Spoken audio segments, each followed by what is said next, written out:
What if the real figure behind the Dracula myth wasn't a bloodthirsty vampire, but a historical man whose terror surpassed any creature of the imagination?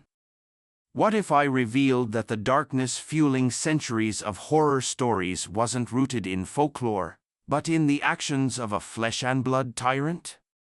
The tales of undead predators preying on the innocent were, in reality, shadows cast by one ruler's brutal reign, a reign so cruel it redefined the very concept of dread. You might think you understand the vampire legend, but the truth is far more chilling than any tale. Welcome to Tales of Mythology, where ancient stories, buried terrors, and supernatural conflicts are brought to life. If you're fascinated by the hidden truths of myths, please give this video a thumbs up, subscribe to our channel, and hit the bell icon below to stay updated on every epic tale. In a remote region of medieval Europe, during the cold winter of 1431, a boy was born within the sturdy walls of Sighisoara, a small fortress in what is now Romania. His name was Vlad, son of Vlad Dracula. Little did anyone know then that his name would echo across the world. The man later feared as Vlad the Impaler began his life amid political intrigue and dynastic upheaval. His birth wasn't just another entry in a family chronicle, it sparked a legacy drenched in bloodshed and treachery. Though historical records from this period are maddeningly sparse, what survives sketches a turbulent world, torn between survival and domination, east and west, loyalty and vengeance. The boy's father, Vlad II, was no mere aristocrat. He was the illegitimate heir of Prince Mircea the Elder, a cunning Wallachian leader.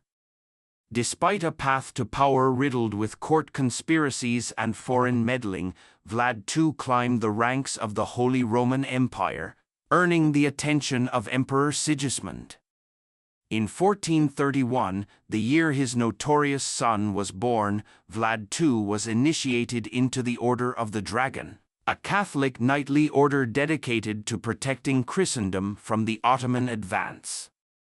From this honor came his title, Dracula, from the Latin Draco, meaning dragon. Curiously, in modern Romanian, Drac translates to devil. In this world, where dragons symbolized protectors and devils ruled from thrones, young Vlad was raised. His mother's identity remains uncertain, possibly a Moldavian noblewoman, perhaps a mistress.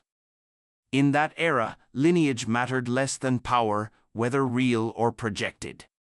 As a legitimate heir, Vlad was thrust into the ruthless political arena of Eastern Europe, a battleground of kings, sultans, crusaders, and betrayers. The Wallachia Vlad would eventually govern was no peaceful realm. It was a volatile territory caught between two powers, Catholic Hungary to the north and the expanding Ottoman Empire to the south. Ethnically diverse and constantly ravaged by war, Wallachia served as both a battlefront and a contested borderland. Its inhabitants, Hungarians, Greeks, Slavs, Germans, Roma, and Jews, worshipped in many languages but shared a grim fate. Their land was stained with blood. By the age of 5, Vlad began the rigorous training required of a noble-born warrior. Under the watchful eye of courtiers and hardened knights, he learned swordsmanship, archery, horsemanship, hunting, and military strategy. But even as he was taught the ways of courtly etiquette and diplomacy, a darker education awaited him, one that would forever shape his legacy.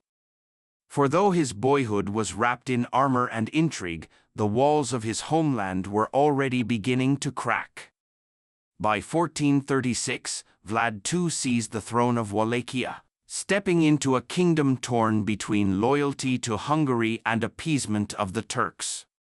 This dance of alliances would lead him to betray both and cost him dearly. The Ottomans, feeling spurned by his support of Hungarian campaigns, demanded submission. Instead, Vlad Dracula sent a gesture of reluctant diplomacy. His two sons, Vlad and Radu, were handed over as political hostages. In the words of historian Radu Florescu, the imprisonment of Vlad and Radu was not simply a matter of politics. It was a theft of childhood. One boy turned loyal, the other, something else entirely. While Radu adapted, converting to Islam and becoming a favorite of the Ottoman court, Vlad seethed in silence. Despite being treated with a strange civility, he never forgot what had been taken from him, nor who had taken it. During his time in Anatolia, he learned the Turkish language, studied the Quran, and was schooled in Persian philosophy and Islamic warfare tactics. But behind his eyes brewed something far older than any empire: hate. When Vlad and Radu's father was killed, betrayed by his own cousin and ultimately decapitated, the young Dracula was set free. What returned from Anatolia, however, was not the same boy who had left. He had witnessed Ottoman torture, absorbed their punishment methods, and vowed vengeance not just against those who killed his father, but against the entire system that played kings like pawns. From this crucible, the monster was born. His soul had been scorched long before the fires of war were lit. He did not learn cruelty, he inherited it, nursed it, and let it grow in the shadows. In the spring of the year, when Vlad was still just a boy, his fate was sealed by an uneasy alliance. His father, Vlad Dracula, caught between the demands of two superpowers, the Kingdom of Hungary and the Ottoman Empire, chose to placate one by betraying his own blood. After siding with the Hungarians in a campaign that pushed back Turkish forces, he was summoned by Sultan Murad II. To repair the fragile balance, he brought his sons, Vlad and Radu, to the Ottoman court. They were not guests, they were collateral. The gates of the Ottoman citadel closed behind them, and with that, childhood ended. The fortress of Edirne, deep in the Anatolian plateau, became their new world. Within its towering walls, the brothers were introduced to a life of silk and steel. The Sultan treated them well, strategically so. They were offered tutors in logic, poetry, language, and combat. They read the Quran, trained in Persian military tactics, and were taught the customs of courtly Islamic diplomacy. Yet beneath this civility lay a darker education. Vlad saw prisoners flayed and rebels impaled. These horrors weren't distant rumors, they were spectacles designed to teach obedience. While Radu softened, enamored with the Ottoman court and eventually embracing Islam, Vlad watched in silence. He learned, he remembered, he hated. In time, Radu pledged himself to the Sultan's elite janissaries and earned the favor of Mehmed II, heir to the empire. Rumors would later suggest the bond between them was more than political. Vlad, meanwhile, grew harder. He resisted assimilation, and for that, he was punished, flogged, humiliated, isolated. But he endured it all, feeding a resolve that only sharpened with each passing year. The Ottoman Empire believed they were shaping a loyal prince. What they created was a weapon they could not control. The boy they had tried to tame would become one of their greatest enemies. By the time his father and elder brother were killed in Wallachia, Dracula betrayed, Mircea tortured and buried alive, Vlad was no longer just a hostage. He was an heir. His release, ironically, came at the hands of the very empire that destroyed his family. The Turks saw an opportunity, a former prince raised in their own halls, ready to be molded into a pro-Ottoman ruler. They provided him with a small force, not out of kindness, but calculation. They believed he would serve their interests and install Turkish influence in Wallachia. They had no idea what he truly intended. Armed with soldiers and a claim to the throne, Vlad marched into Wallachia. His cousin Vladislav II, who had aligned himself with the Hungarians and seized the throne during Vlad Dracula's downfall, was away fighting the Ottomans. The timing was perfect. Vlad launched a swift campaign, took the capital, and declared himself voivode. He was only in his teens, but his message was anything but juvenile. He invited the local nobles, many of whom had played a role in his family's destruction, to a feast. What happened that night would echo for generations.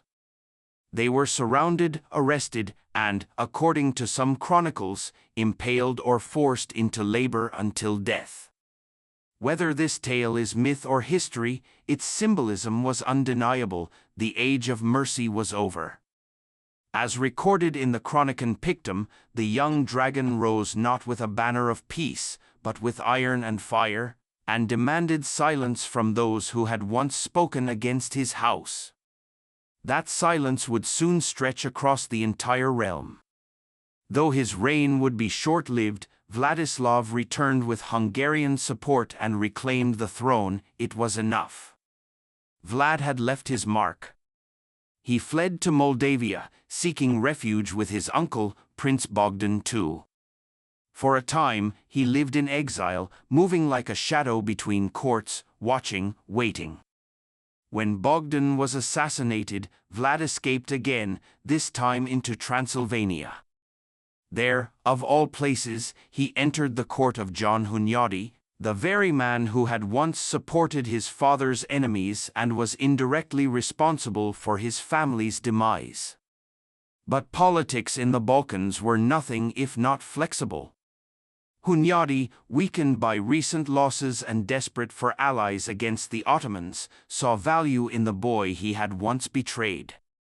Vlad, too, saw advantage. Hunyadi had resources, an army, and influence in the Hungarian court. A deal was struck. Forgiveness was never mentioned, but necessity forged a temporary peace. Vlad would serve under Hunyadi, learning not only how to wield a sword, but how to manipulate courts, forge alliances, and command loyalty. The silent, brooding figure who had once ridden into Wallachia alone was becoming something else entirely, a ruler, sharpened by war, betrayal, and revenge. He was like iron that had been bent and tempered in fire. In the forging, something was lost, but what remained was indestructible. In the year when Constantinople fell and the shadow of the Ottoman Empire stretched deeper into Europe, Vlad was no longer just a displaced noble. He was becoming a threat. Stationed in Transylvania and allied with John Hunyadi, he now had access to military support, noble networks, and strategic information. Though not yet ruler, his hunger for Wallachia burned like a brand beneath his skin. The collapse of Byzantine power after Mehmed the Conqueror's historic conquest had created panic among Christian leaders, and Vlad understood that this fear could be weaponized. He knew how to speak the language of blood, and now the moment to strike was drawing closer. His cousin Vladislav II, who continued to rule Wallachia, had committed a fatal error by showing support to both the Hungarians and the Turks. It was a political balancing act, and he fell from the rope. Hunyadi, nursing deep resentment from Vladislav's betrayal during the Battle of Kosovo, gave Vlad permission to act. In the summer, after a series of calculated skirmishes and provocations, Vlad launched his full assault. The decisive battle came near the market town of Targovist. On the eve of battle, instead of sending his army to clash, Vlad rode alone toward the enemy lines and challenged Vladislav to single combat. What followed was not just a duel, it was an execution. Vlad struck his cousin down with brutal precision. He stood over the body, not with triumph, but grim resolve. The man who had stolen his father's throne, who had helped unravel his family's legacy, was finally dead. Vlad had reclaimed Wallachia by his own hand. In the aftermath, he was recognized as the undisputed ruler and took the title Prince of Wallachia, sovereign of Amlas and Figueroa. With Hunyadi's son, Laszlo, and Transylvanian mayors pledging support, his position was more secure than ever before. But security was not enough. Vlad sought transformation. He would mold Wallachia into an extension of himself, fearful, hardened, incorruptible. He began immediately by dealing with the nobility. Those who had conspired with past rulers, who had shifted loyalties like wind, were rounded up. The boyars, aristocrats who had time and again played kingmaker, were no longer useful. Many were impaled, their bodies displayed as warnings. Their lands were seized and redistributed to loyal men. Foreign merchants who had profited from Wallachian chaos were expelled or executed. Vlad strengthened the local economy by reducing dependence on external trade and favoring Wallachian merchants, laying the groundwork for internal resilience. His brutality wasn't only political, it was ideological. Vlad believed justice came through terror. A foreign emissary once refused to remove his turban in Vlad's presence, citing religious custom. Vlad had it nailed to his skull. This was more than cruelty, it was theater, a message etched in flesh. To the Ottomans, he would show no subservience. To his people, no weakness. And yet, he was not indiscriminate. He restored order in villages, rebuilt infrastructure, and enforced laws that protected trade and punished theft with equal severity. In a paradox only history could produce, his tyranny brought stability. The Saxons of Transylvania, who had long exploited Wallachian merchants, soon found themselves in Vlad's sights. When he learned that one of his subjects had been defrauded in Brasov, Vlad retaliated with overwhelming violence. He marched into the town, captured dozens of Saxon merchants, and had them impaled outside the city walls. The air stank of death. The point was clear, no one would exploit Wallachians without consequence. Chronicler Thomas Ebbendorfer wrote, "He ruled as the devil might, but the roads were safe, and no man dared steal." In a kingdom long fractured by corruption, terror became law. Vlad's actions sent ripples through Europe. To some, he was a tyrant. To others, a necessary evil, a prince who dared to resist the Ottomans, not with diplomacy, but with iron and blood. Pope Pius II even praised his efforts as a defense of Christian lands. Yet the Sultan did not forget the insult of unpaid tribute and nailed turbans. Ottoman envoys returned with demands for gold and soldiers. Vlad's response was silence. In secret, he fortified his cities, rebuilt the walls of Targovist, and prepared for war. He had no illusions about the cost. He knew the Sultan would come. But when the time came, Vlad would not wait behind stone walls. He would take the fight into the empire itself. He did not ask whether he would survive the coming war, only if he could make his enemies suffer enough to remember his name. By the time the Sultan's envoys rode through the mountain passes of Wallachia, the blood of the previous massacres had barely dried. They came not with armies, but with ultimatums, tribute in gold and troops for the Janissary Corps. This was standard procedure for vassal states. But Vlad, now fully aware of his position as both a symbol of Christian resistance and a prince who had murdered his way to the throne, saw in this demand not diplomacy, but a test of submission. His answer was delivered in silence first, then in action. When the envoys refused to remove their turbans during their audience, citing religious custom, Vlad ordered their headdresses nailed to their skulls. Their screams echoed through the hall as blood ran down their faces. There would be no tribute, no allegiance, no peace. As the Sultan mobilized his forces in response, Vlad launched a preemptive strike. He crossed the Danube and descended upon the Ottoman-controlled territories of Bulgaria, pretending to be a friendly noble, fluent in Turkish and trained in the Ottoman courts. He passed as one of them. Gates opened to him without suspicion. Once inside, he unleashed devastation.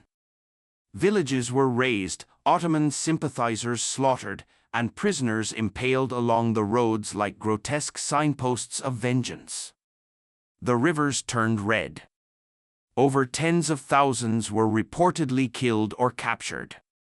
Those who survived spoke of forests of the dead, where the bodies of impaled soldiers and civilians stood rotting in the sun, swaying in the wind.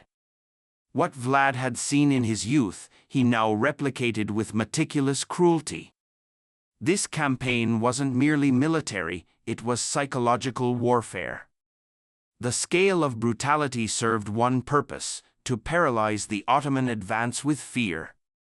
The Sultan, hearing of these atrocities, ordered the port of Brela burned and began preparing a grand campaign to crush Wallachia. Yet when his vanguard crossed the border, they found nothing but ash and death. Vlad had scorched the earth, villages destroyed, crops burned, livestock slaughtered or taken. Even water sources had been poisoned with corpses. There was nothing left to feed an army. Desperate and hungry, the Ottoman forces marched deeper into a dead land. Then came the night raids. Vlad's tactics became increasingly ruthless. He ordered plague victims and lepers to infiltrate Ottoman camps, infecting soldiers and spreading disease. Using the terrain to his advantage, his forces struck at night, setting tents ablaze, murdering in silence, and vanishing into the forest before sunrise. One such attack, known later as the night attack at Targovist, was nearly fatal for the Sultan himself. Vlad disguised himself and infiltrated the Ottoman camp, identifying Mehmed's personal tent. The plan was simple: strike at the heart and decapitate the army by killing its commander. The raid commenced with chaos, fire, steel, and screams tore through the camp. Ottoman guards were overwhelmed. Vlad's forces slaughtered thousands. But in the confusion, he entered the wrong tent. The Sultan lived. The opportunity was lost. But the message was clear. Come dawn, the Ottomans advanced toward the capital and came upon a sight so ghastly it halted them in their tracks. Outside the city stood a grim forest of impaled bodies, men, women, children, even horses. It was the handiwork of Vlad himself, a grotesque wall of flesh and death meant to break enemy morale. The Sultan, upon seeing it, reportedly turned pale. Chronicler Leonikos Chalkokondyles wrote, "There were bodies staked from the earth to the sky. It was a valley of death. Even the most hardened soldier looked away." Confronted by famine, disease, scorched land, and now sheer horror, the Ottoman forces began to withdraw. Mehmed left his brother Radu behind with a garrison to pursue the campaign. While he returned to Constantinople, humiliated, Radu, more diplomatic and better liked by the boyars, capitalized on Vlad's alienation of the nobility. He promised leniency and order in exchange for support. Vlad's isolation grew. His wife, seeing the end approaching as Ottoman forces encircled Targovist, threw herself from the fortress into the Argesh River. Vlad fled into the mountains with his remaining loyalists, eventually reaching Transylvania. There, he sought help from Matthias Corvinus, king of Hungary. But politics again turned against him. Instead of offering aid, Corvinus had Vlad arrested. Whether the king doubted Vlad's loyalty or simply wanted to avoid provoking the Ottomans, he chose betrayal. Those who live by the sword may rule for a time, but even the sharpest blade dulls when held too long. and no hand remains steady forever. When Vlad was taken to Buda, it marked the beginning of a long and humiliating chapter in his life. King Matthias Corvinus, once his tentative ally, had him imprisoned under suspicion of treason. Whether Corvinus truly believed Vlad had aligned with the Ottomans or simply needed a convenient scapegoat to appease the Sultan is still debated. In truth, the king may have seen more value in neutralizing Vlad than supporting him. For nearly 12 years, Vlad remained a captive, not in chains in a dungeon, but in confinement that still stripped him of command and movement. His days of power and terror were over, at least for now. And yet, something strange happened during these years in exile. Vlad did not fade into obscurity. Instead, he began to evolve. Held first in the fortress of Visegrad and later transferred to a residence in Pest, Vlad was eventually granted more freedoms as his relationship with the Hungarian court softened. In time, he converted to Catholicism and married Ilona Szilágyi, a noblewoman related to Corvinus himself. They had 2 sons, and Vlad appeared, at least outwardly, to settle into a quieter existence. But beneath the surface, he was calculating. Even in captivity, he remained a symbol, feared, respected, and, to some, essential. His knowledge of Ottoman tactics, his fierce opposition to Turkish influence, and his unwavering claim to Wallachia made him too dangerous to forget and too useful to discard. Corvinus, though cautious, began to see value in keeping Vlad close in case war demanded the kind of brutality only he could deliver.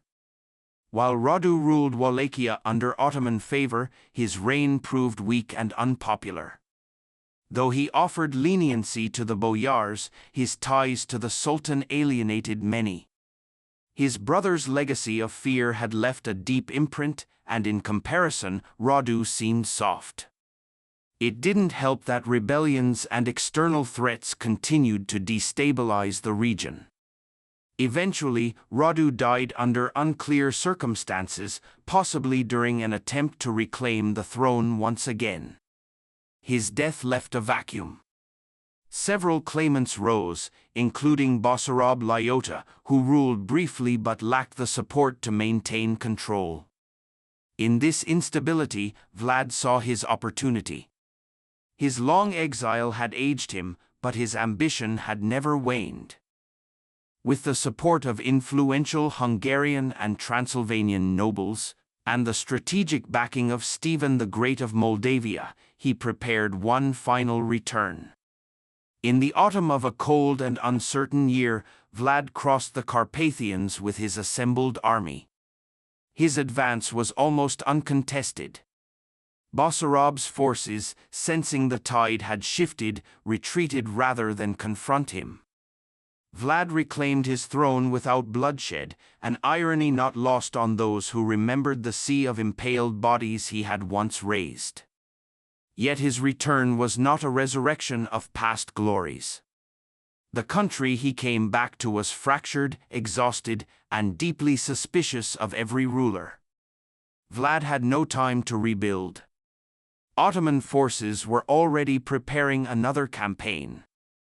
Within weeks, they descended upon Wallachia with overwhelming numbers, intent on re-establishing their preferred vassal. Vlad gathered what few loyal men he could, barely a fraction of the force he had once commanded, and prepared to resist. The final battle came swiftly and with brutal clarity. Outnumbered, betrayed by nobles who once feared his wrath, Vlad's forces crumbled. He died, not as a sovereign in control of his fate, but as a cornered warrior, overwhelmed by politics and power far greater than his own. The exact details remain shrouded in mystery. Some accounts claim he fell in battle. Others insist he was assassinated by Wallachian nobles during the chaos. One grim rumor says he was decapitated, his head sent to Constantinople, preserved in honey as proof of the Sultan's victory. What is certain is that, by the dawn of winter, Vlad the Impaler was dead. It is not cruelty that makes monsters of men, but power wielded without conscience. He was no myth. He was one of us. After the death of Vlad, Wallachia entered a state of chaos that would last for decades. His brutal reign had created a power vacuum no successor could easily fill. The principality, already fractured by years of conflict between Christian and Muslim powers, now became a chessboard for both Hungary and the Ottoman Empire. The boyars, once terrorized into silence by Vlad's merciless tactics, regained their influence. They quickly aligned themselves with the strongest foreign force of the moment, regardless of faith or allegiance. What followed was a parade of short-lived rulers, each placed on the throne by foreign hands, each incapable of restoring genuine stability. It was as if the land itself rejected peace. Vlad's shadow loomed large, not as a reminder of tyranny alone, but of the terrifying order that came with it. Basarab Lyota the Elder reclaimed the throne shortly after Vlad's death, supported by Ottoman forces that now moved freely across Wallachian territory. Though he owed his position to Turkish aid, his rule was fragile. The nobility that supported him had no loyalty, only ambition. Within months, he was ousted by yet another Hungarian-backed candidate, Basarab IV. The throne shifted so frequently between puppet rulers that no one could establish reforms or resist the economic ruin that followed. The peasantry, already burdened by years of war, raids, and shifting taxes, began to flee or revolt. Border towns became ghost villages. Farmlands turned to dust. Those who survived remembered Vlad with a mix of fear and perverse nostalgia. Say what you will of him, under his rule, at least the laws were obeyed, and no man dared steal. This turmoil was not limited to Wallachia. The entire Balkan region was in convulsion. Constantinople had already fallen, and the Ottoman military machine now turned its attention further west. Serbia was overwhelmed. Moldavia found itself under constant threat. Even Transylvania, with its fortified towns and Saxon merchants, felt the encroachment of imperial pressure. The great powers of Europe, distracted by internal struggles and papal conflicts, did little to halt the expansion. Meanwhile, the Ottomans consolidated their hold over the Danube and beyond. The once Christian bulwarks crumbled one by one. Wallachia, caught in the middle, bled without end. Vlad's death was not a conclusion, but an acceleration. With no singular ruler to resist, the region opened like a wound, and the empire flooded in like infection. Historians argue about where Vlad was buried. Some believe his remains lie at the Snagov monastery, hidden under the floor of the very church he commissioned. Excavations conducted centuries later revealed a tomb with royal symbols, embroidered silk, a ring bearing the Order of the Dragon, a crown, but the body, once unearthed, disappeared. Some say it was taken to the Bucharest Museum and lost. Others whisper of theft by relic hunters and occultists. Whatever the truth, Vlad's final resting place remains uncertain, a fitting end for a man whose life blurred the line between man and monster. Without a grave, he became a ghost, a myth to be shaped and reshaped by whoever needed him, hero, villain, vampire, nationalist, devil. Romanian nationalism in the following centuries transformed Vlad's legacy. By the 19th century, with the Ottoman Empire weakening and modern European identities forming, scholars and politicians sought to reclaim figures from their past who resisted foreign domination. Vlad, once vilified as a tyrant, was reimagined as a patriot. His impalements were reframed not as cruelty, but as justice. His massacres were seen as necessary evils in defense of sovereignty. In this narrative, the terror he inflicted was not barbarism, but resistance.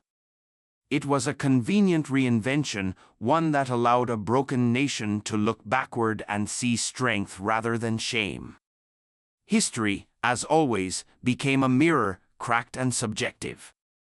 He ruled not with mercy, but with memory.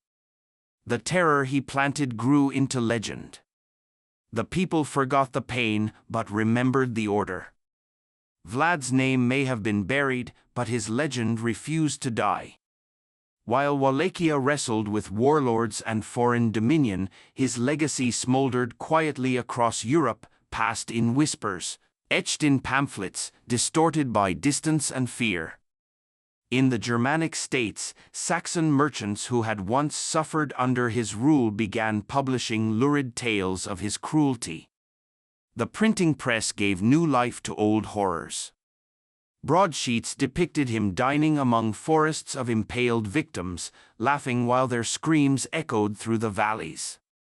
These accounts were intended not only to inform, but to terrify.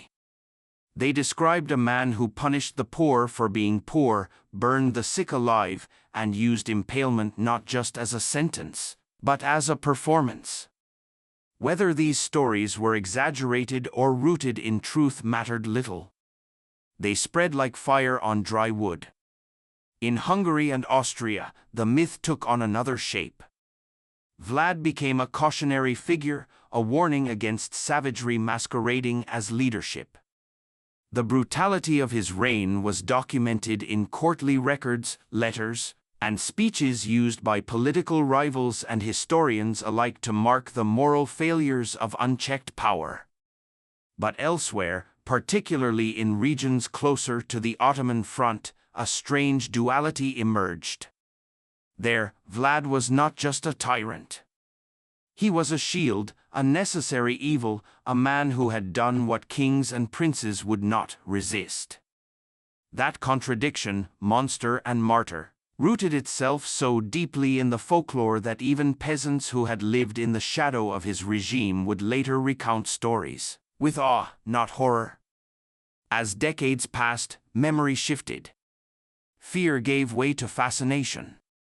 By the 18th century, the idea of Vlad as a historical curiosity had spread into Western Europe. Enlightenment scholars, obsessed with cataloging all things grotesque and foreign, unearthed the tales and framed them as relics of a barbaric East. In Paris and London, his name became shorthand for executions, torture, and mutilation were common across Europe and Asia. But Vlad's deliberate theatricality, the impalements, the displays, the feasts held among the dying, was different. It wasn't just punishment, it was performance, a theater of suffering meant to send a message: power must be seen to be feared. In this, Vlad was not only a warlord, but a pioneer of psychological warfare. His terror was not random, it was deliberate, calibrated, and unforgettable. Even his enemies could not escape his legend. Ottoman records describe him as a demon in human form. German pamphlets circulated illustrations of his cruelty decades after his death. Hungarians, despite having imprisoned him, could not erase his name. He was too effective, too feared. The idea of him lingered long after his body disappeared. Writers like the Saxon chronicler Michael Beheim, who once detailed the grotesque tortures attributed to Vlad, unwittingly preserved his name for future generations. These accounts, colored by bias and shaped by fear, became the foundation for the Dracula mythos. And once the world had tasted that myth, it never let go. The vampire lord, the impaling prince, the bloodthirsty count, they fused into a single eternal idea. This synthesis of history and legend is why Vlad cannot be forgotten. Fiction breathes life into his memory, but it is history that gives him weight. The historical Dracula is a figure of contradiction, a patriot and a tyrant, a protector and a butcher, a Christian knight who employed methods indistinguishable from the cruelty he opposed.